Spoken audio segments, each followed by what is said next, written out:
Jon Jones. Everyone is sick of hearing about him, MMA pundits and myself are sick of talking about him. And in 2025, the UFC are still unwilling to strip Jon Jones and make Tom Aspinall the undisputed heavyweight champion. Every single MMA fan has their own theory as to why Jon Jones vs Tom Aspinall hasn't happened yet, and if it'll ever happen. It feels like every other week we get a new report from a credible MMA journalist about the fight either being a done deal or cancelled, and it's exhausting. Jon Jones single-handedly ruined an entire division, but the sad thing is, even if Jon Jones walked away from the sport and Tom Aspinall was crowned the real undisputed champ, the division still wouldn't be in a great spot. Tom would be set up with a fight against Cyril Gane probably, in which Tom would knock him out in a round.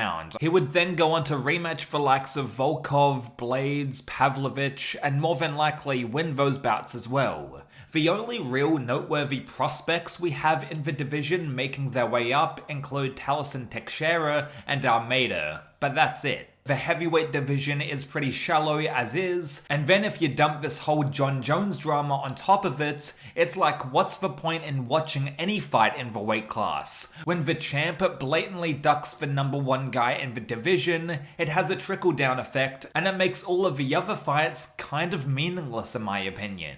So the UFC hasn't stripped Jon Jones yet. Why? Why does it seem like Jon Jones is getting special treatment? It's genuinely baffling at this point. Before we get into it, please make sure to subscribe for more combat sports coverage. Consistent uploads all about boxing and MMA, and I'd love for you to be a part of the journey. Jon Jones has never fought on late notice, never saved a card from the brink of cancellation, like Pereira or Volk. In fact, Jon Jones declined to fight late replacement Chael Sonnen back in the day, and the UFC had to cancel the entire UFC 151 card as a result. He's also failed multiple drug tests and has never really been a major pay-per-view star like Conor McGregor. This fighter has always been a fucking liability to the company, yet they still won't strip him.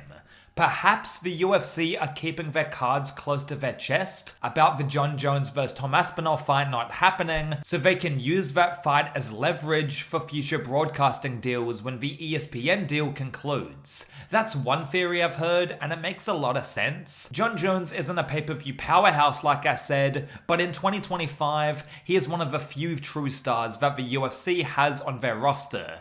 Maybe they already know that Jon Jones is done with the sport, not fighting Aspinall, but they're keeping that fact hush-hush because Tom Aspinall vs Jon Jones is the biggest fight you can make right now. That fight would do massive business, and it'd be smart to use it as leverage in business deals even if it's not going to happen at all and they know that. We'll see what happens. I would love to see the fight obviously, but after this video I'm not going to talk about Jon Jones or Tom Aspinall until the fight is 100% over the line and confirmed by the company itself. Actually, I'm not going to cover it until there's a fucking fight week press conference. I mean, look what happened last time with Jon Jones vs Stipe. They had to delay that fight for an entire year because Jon got injured. I'm not trusting anyone who says that Jon Jones vs Tom Aspinall is happening until they're in the octagon beating the shit out of each other. Let me know what you guys think, and I'll catch you down the road.